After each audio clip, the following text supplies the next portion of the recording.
Ageu capítulo 1, versículo 4 até o 11. A palavra do Senhor diz assim: é para vós tempo de habitardes nas vossas casas estucadas, e esta casa há de ficar deserta?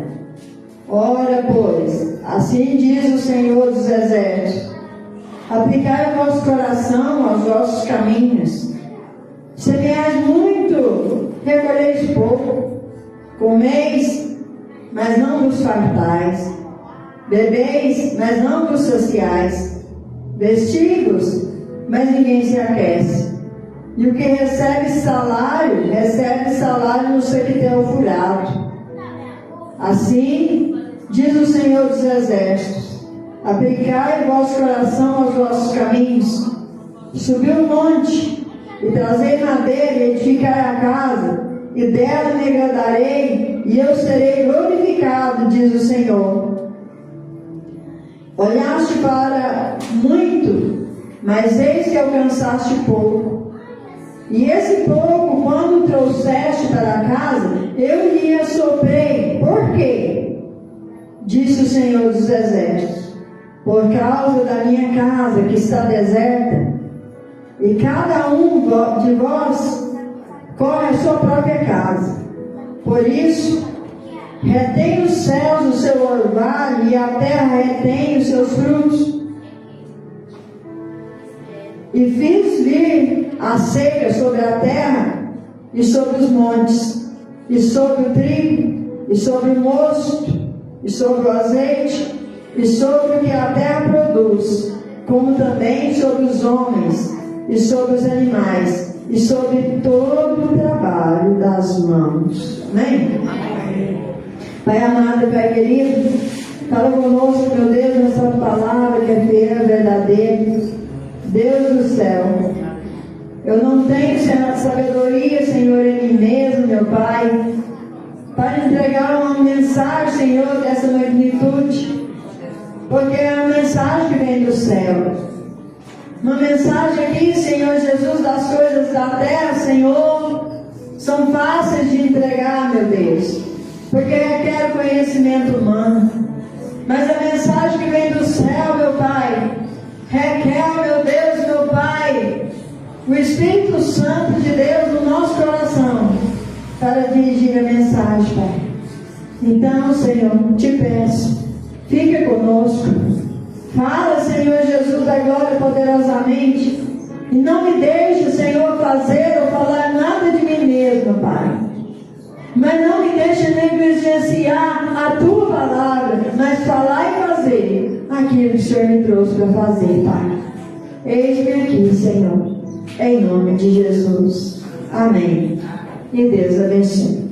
Glória a Jesus, aleluia. Glória a Deus.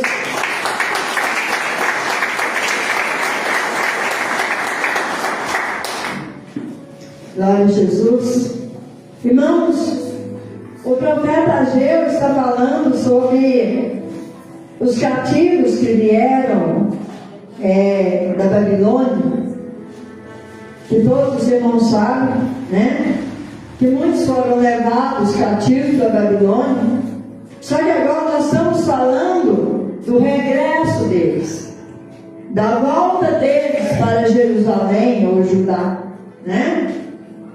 E nós vemos que Ciro, que era rei da Pérsia, ele permite que 50.000 exilados volte para Jerusalém.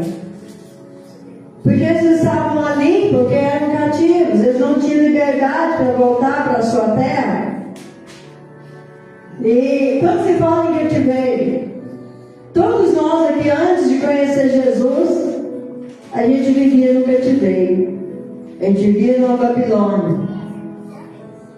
Aí não veio o rei da Pérsia, mas veio o rei dos reis, o Senhor dos senhores, e permitiu que nós saíssemos daquele asilo para morar no lugar onde o Senhor foi nos preparar. Glória a Jesus, aleluia. Mas, falando aqui dos exilados, eles voltam para Jerusalém, ali sob a liderança de Zorobabel, que em hebraico, né, é Zorobabel, mas na língua babilônica, Sesbazar tinha o hábito de ter dois nomes. Quando ia para a Babilônia, eles mudavam o nome deles. Mas Zorobabel e o sumo sacerdote Josué lideram 50.000 pessoas rumo à sua terra, ao seu lugar, aquele lugar onde o Senhor tinha dado para eles. Louvado seja Deus. Eu só quero dizer para os irmãos que esse sumo sacerdote Josué não é o filho de Nun, não é aquele que auxiliou Josué, porque a distância entre um e outro é gritante. Glória a Deus, aleluia. Naquela época era muito comum o nome de Josué, até hoje, né? Nós temos um Josué aqui dentro da igreja, né? Glória a Deus, aleluia. Então eles lideraram essa gente porque tinha liderança espiritual, tinha liderança política, porque Zorobabel era governador. Glória a Jesus, aleluia. Então tinha uma liderança. Então nós vemos que quando eles chegam em Jerusalém, eles vêm com aquela ideia, com aquele desejo, né? Nós vamos reconstruir o templo e vamos adorar o Senhor. Aquela alegria, irmãos, de dizer, nós vamos novamente ter o templo para a gente poder adorar o Senhor. Mas a alegria foi momentânea. Eles chegaram, eles lançaram os alicerces do templo, mas por uma ou outra oposição, logo eles abandonaram a obra do Senhor. No abandonar a obra do Senhor, eles não estavam preocupados com a vontade de Deus.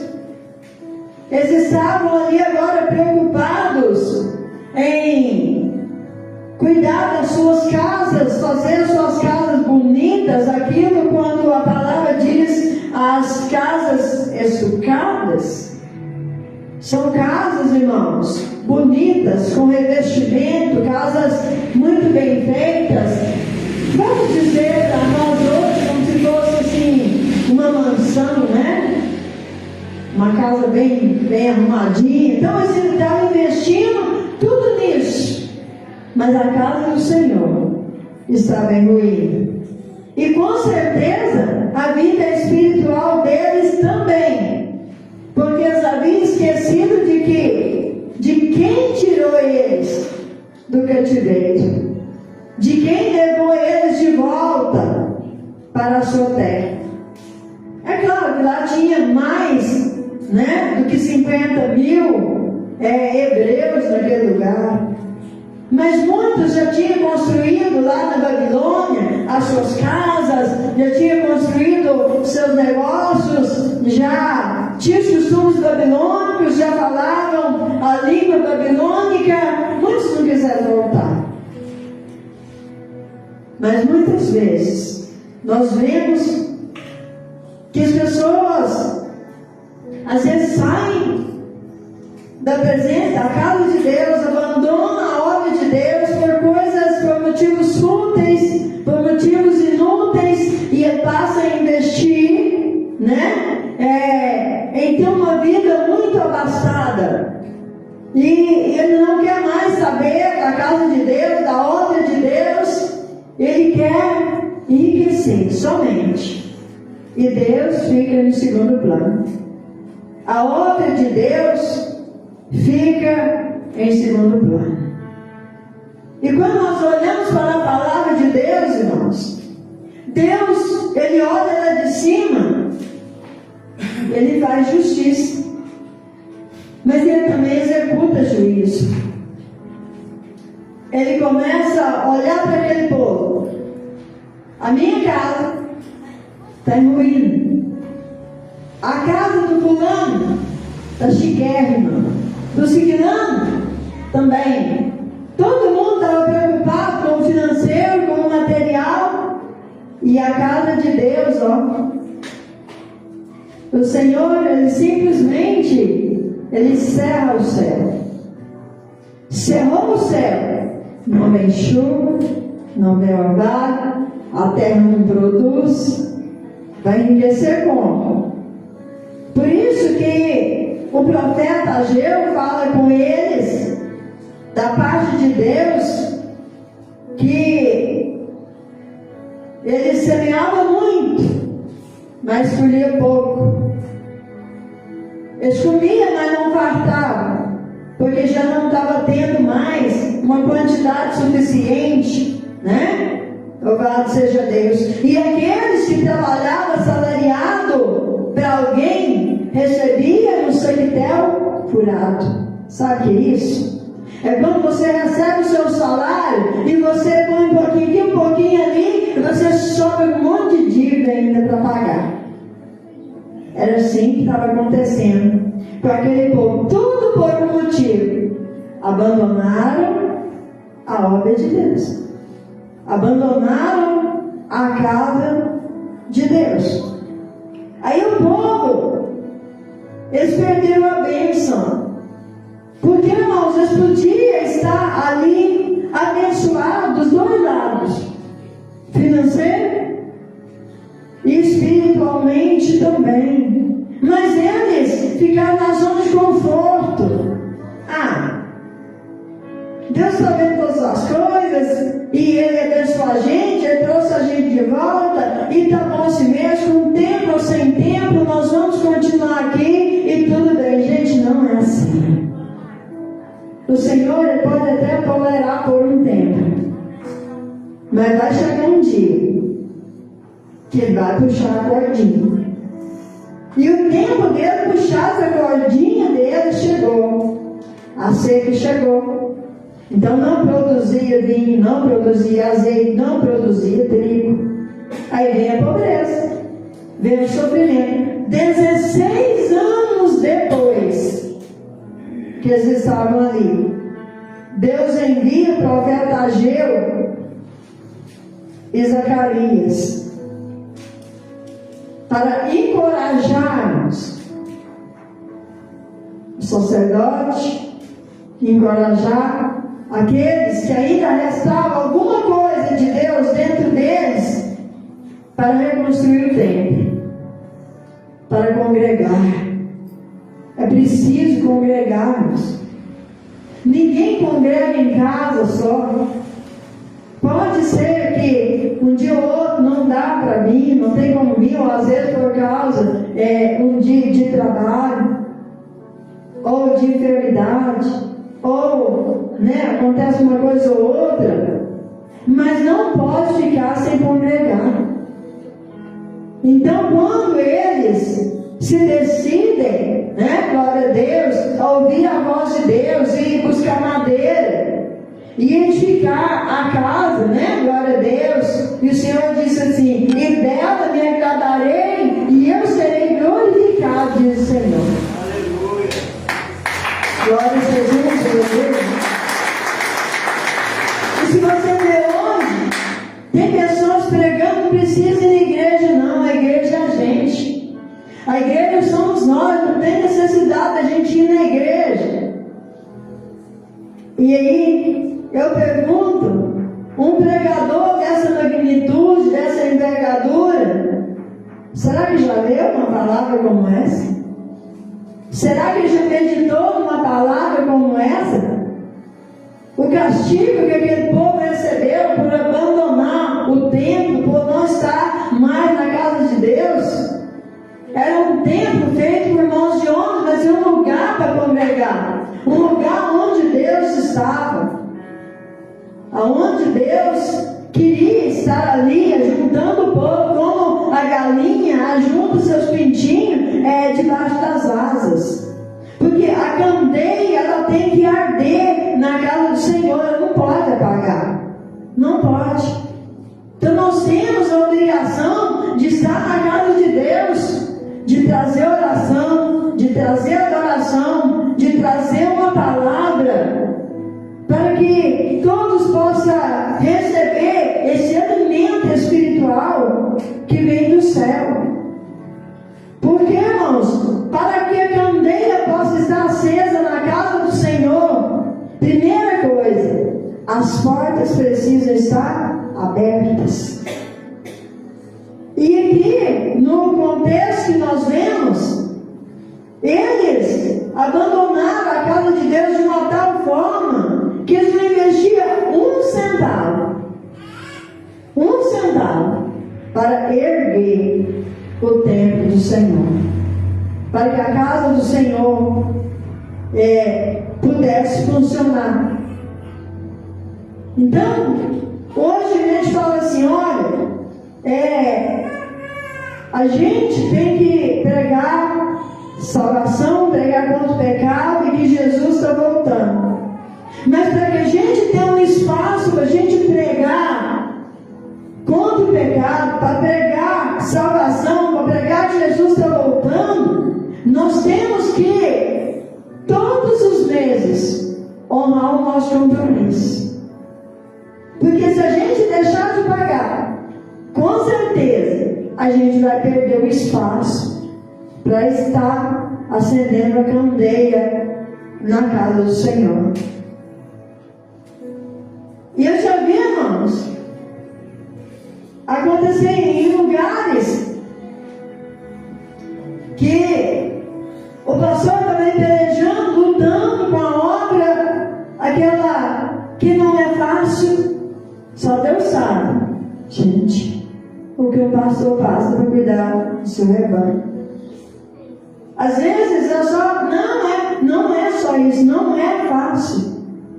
A gente ora, a gente chora, a gente perde sono, a gente perde a fome, porque a gente lida com o problema de todo mundo. A gente preocupa com a situação de todo mundo, com aquele que não está vindo mais, com aquele que enfraqueceu na fé, com aquele que está com problema com o filho, com aquele que está com problema com a esposa, com aquela que está com problema com o marido, porque a gente tem a obrigação, a palavra diz que o sacerdote tem que sacrificar pelo povo, não é sacrificar o povo, é diferente. Então a vida de um pastor, a vida de uma pessoa que está vendo um trabalho, não é fácil. Então, naquilo que eu estava dizendo, aí as pessoas começaram, tipo assim, estava falando, você dá dízimo, não, você não sabe o que o pastor faz do dinheiro, dá não, dá que você volta. E aquilo foi indo, irmãos, passando aqui de certa forma, chegou um ponto que o pastor não tinha como pagar mais o aluguel e as portas fecharam. Agora eu pergunto, quem seria essa semente maligna na mente, no coração daquelas pessoas que pararam de ajudar as portas manter aberta? Qual é o preço que essa pessoa, Deus aqui te conta. Qual é o preço que essa pessoa, não sou eu que estou julgando ninguém, porque o Senhor vai olhar quantas almas poderia ter sido ganha dentro daquele lugar, mas o pastor não conseguiu sustentar a obra do seu bolso, porque alguém foi colocando na mente de uma semente, uma erva daninha. É igual uma lavoura, se for uma erva daninha, se você não tiver o cuidado de trabalhar, de capinar ali, ela vai crescendo tanto, ela mata a lavoura. Assim acontece. Então nós vemos que ali entre eles não estavam preocupados com a obra. Você não preocupar com isso não, Deus não precisa de dinheiro, né? Mas se eles não levantassem, se o povo de Deus não levantar o templo, não honrar o templo, não honrar a Deus, quem é que vai honrar? Quem é que vai segurar a corda? Se alguém vai, tem os missionários, tem missionários que vão para a África, que vão para a Índia, que vão para N lugares. Mas acho que eles têm como, irmãos, arrumar dinheiro para ir, para ficar lá, para pregar a palavra de Deus lá. Eles vão viver de quê? Então, quem contribui com a obra missionária está ajudando a ganhar almas para o Senhor. Porque essa pessoa vai estar lá ganhando almas, essa pessoa vai estar lá lutando, pregando o Evangelho. Mas você está aqui segurando a corda. É como se alguém descesse no poço para tirar alguém que está lá dentro. Para ele descer, tem que ter alguém de confiança aqui em cima que vai sustentar aquela corda que ele usou para descer. Porque caso contrário, aquele que estava lá no fundo do poço vai continuar lá.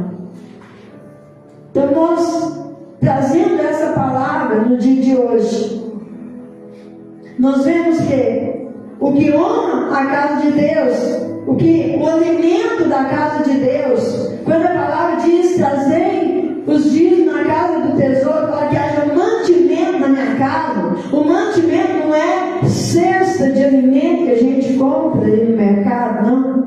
Tá certo. Se der para você fazer uma cesta para alguém, como nós já fizemos aqui, hoje mesmo, graças a Deus, a gente, abençoou, levou uma cesta para alguém. Graças a Deus, uma pessoa sentiu no coração de doar, a gente foi, levou, entregou, graças a Deus. Mas o mantimento é isso aqui, ó.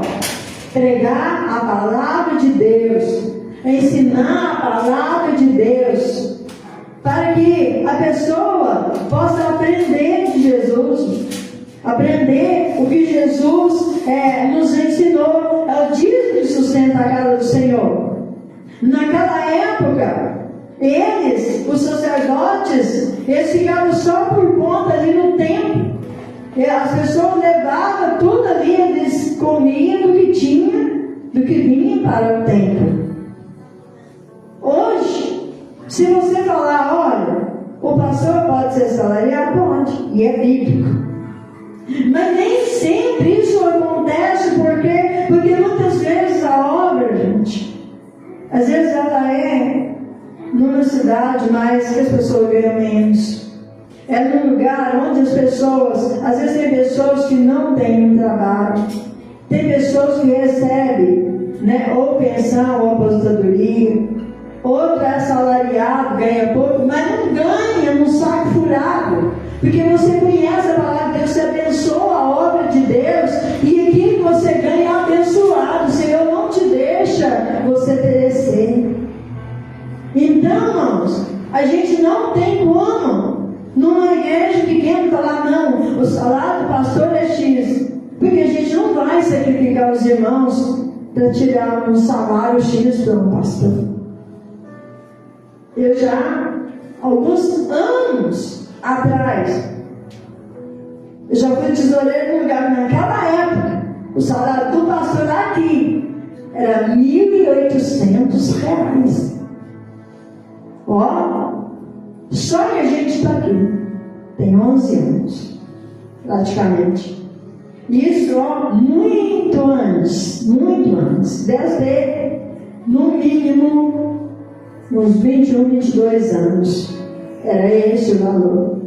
Agora, hoje, por exemplo, vai falar num valor de R$1.800, para quem ajuda a tirar a oferta, igual ver assim, o que entra no geral, vai falar nisso. A gente não pode fazer isso. Por quê, irmãos? Porque a gente não pode socorrer as nossas necessidades e deixar o cobrador vir na porta. Graças a Deus, nunca recebemos uma cobrança na porta da igreja. Graças a Deus. Sabe por quê? Porque o dinheiro que vocês ajudam na casa de Deus, a gente paga as contas da igreja. Graças a Deus. A gente honra a casa de Deus.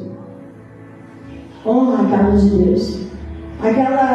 Aquele pernezinho que os irmãos ajudam, de R$30. Cada centavo está guardado. Cada centavo Ninguém trocou num centavo daquele dinheiro. Porque aquela ajuda é para construção. Nós estamos ainda não conseguimos registrar a escritura da igreja. Temos uma parte, mas não temos tudo. Mas Deus vai preparar. Então a gente não pode pedir que a gente vai falar, não, você tem que dar isso, você tem que... Não, irmãos. Não. Ninguém quer tirar o pão da mesa de ninguém. Mas uma coisa eu quero dizer para os irmãos. Muitas pessoas pregam Malaquias, capítulo 3, de uma forma. E eu já quero dizer o seguinte. Malaquias 3:10 tem uma promessa linda, maravilhosa. Maravilhosa. Para aquela pessoa, irmãos, que entrega o dízimo na casa do Senhor. Não é só que não. Não é só, eu estou falando de igreja universal do tempo de Davi. Você aqui é de outro ministério que devolve lá. Amém? Glória a Deus. Eles falam na casa do Senhor. Ali tem promessa. Aqui o Senhor disse assim, ó. Ele vai abrir a janela do céu. Veja que foi o contrário aqui no tempo de Ageu. Ele fechou o céu. Ele fechou. Porque as pessoas fecharam para Deus. Mas aqui nós vemos que ele abriu a janela. Ele fez uma promessa que dela virá a maior abundância na nossa vida. Às vezes, irmãos, a pessoa acha que ele fica rico. Não. O Senhor repreende as enfermidades. O Senhor repreende, né? Aqueles gastos fora do contexto da sua vida. Né? Ele te abençoa de uma forma que você recebe o seu salário, você faz tudo, paga tudo, chega no final do mês, graças a Deus, não fica devendo nada. Por quê? Porque o Senhor abençoou e prosperou aquilo que você ganhou. Porque 2 fala do rei Josias. Ele começou a reinar com 8 anos de idade. Já imaginou? Uma pessoa pegar um reinado com 8 anos de idade, era uma criança. Mas com certeza tinha alguém espiritual que o apoiava, né? Que o apoiava naquela administração, naquele reinado. Mas quando ele faz 18 anos, ele completa 18 anos, foi um tempo de aprendizado para ele. E ele foi bom. Ele fez o que era bom aos olhos de Deus. E quando ele tem 18 anos, ele começa a olhar, ele olha para a casa de Deus e fala assim, o templo tem ruína. 22, segundo Reis, versículo 7, diz que eles não contaram o valor para entregar na mão dos que iam fazer a obra. Sabe por quê? Eles confiavam na fidelidade deles. Isso é muito importante. É muito importante. Se alguém está pregando a palavra de Deus para você, está buscando em oração, buscando o poder de Deus para abençoar a sua vida, sua família, sua casa, para salvar almas, precisa ter um relacionamento de confiança. Eles entregaram porque eles confiavam na fidelidade deles para reformar a casa de Deus. Começaram ali o trabalho, a reforma. Sabe o que eles encontraram perdido dentro da casa do Senhor, irmãos? Quem sabe? O livro da lei. Dentro da igreja. A palavra de Deus. O livro da lei estava perdido dentro da igreja. Significa que as pessoas que iam na igreja, eles não liam o livro da lei. E se nós olharmos hoje, irmãos, dificilmente você vê uma pessoa que leu a Bíblia. Por quê? Está sendo substituído por notebooks. Está sendo substituído pelos nossos celulares, que eu também tenho. Só que eu prefiro a Bíblia impressa, né? Os tablets, muitos lugares. Se alguém gosta, amém, glória a Deus. Essa é a opinião minha, não estou criticando ninguém. Mas em muitos lugares, eles vão pregar a palavra de Deus, você não vê o pregador colocar uma Bíblia no altar. Ali vê um tablet ou um notebook, qualquer coisa do gênero, menos a Bíblia impressa. Então, o livro da lei, hoje, a Bíblia Sagrada, ela está se perdendo dentro da igreja. Dentro da igreja. E nós precisamos dela. É nela que está o caminho da salvação, é nela que está a palavra de Deus, é nela que está o ensinamento da palavra de Deus. E quando o que se encontra ali é o livro da lei, que não era ainda a Bíblia completa, como nós temos hoje, ele procura o rei e ele lê. Quando ele lê o rei rasga as vestes, porque ele viu que no livro da lei tinha juízo. E às vezes, irmãos, nós esquecemos de que aqui dentro também tem juízo. Se nós não obedecermos a palavra de Deus, se nós não formos fiéis ao Senhor, o juízo virá. Ele virá.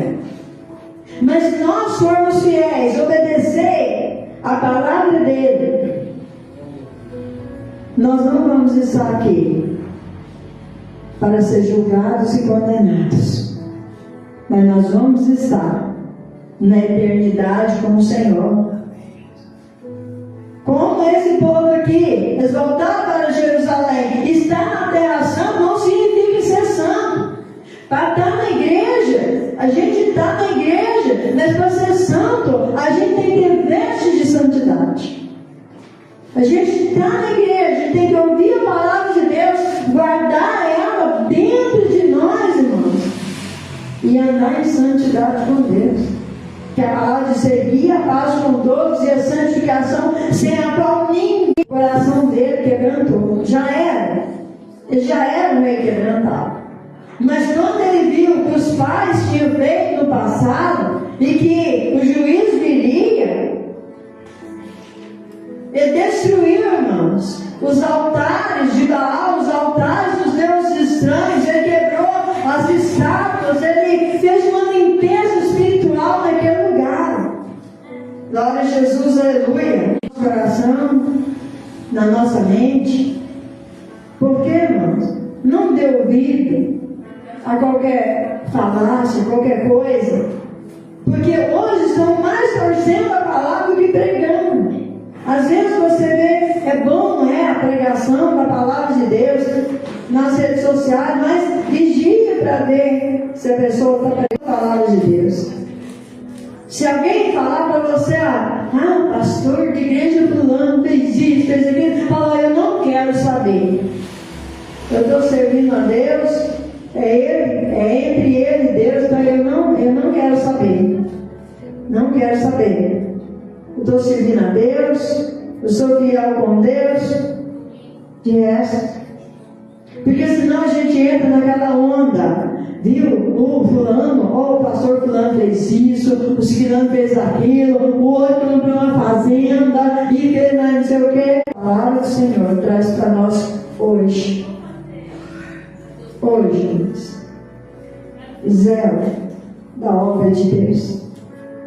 Da obra que Deus fez dentro de você. E nos ajude a zelar da obra que está aqui. Eu não estou falando só questão de dinheiro. Precisa. Porque tudo aqui na terra é pago, né? Mas nos ajude em oração, nos apoie. Mas se a gente vai fazer, chega para a gente e fala assim, irmão, eu acho que isso, né? Eu não entendi. Eu acho que está errado. A gente vai ter uma explicação. Se a gente estiver errado, nós vamos ter, pelo menos eu imagino que não somos perfeitos. Amém, igreja? Então, em nome de Jesus, buscar o reino do céu em primeiro lugar e a sua justiça, e as demais coisas serão acrescentadas. Nunca deixe, irmãos, de congregar. Nunca deixe de estar na casa do Senhor por motivo banal. Busque a Deus, porque o Senhor Jesus, Ele está vindo buscar a sua igreja. Glória a Jesus.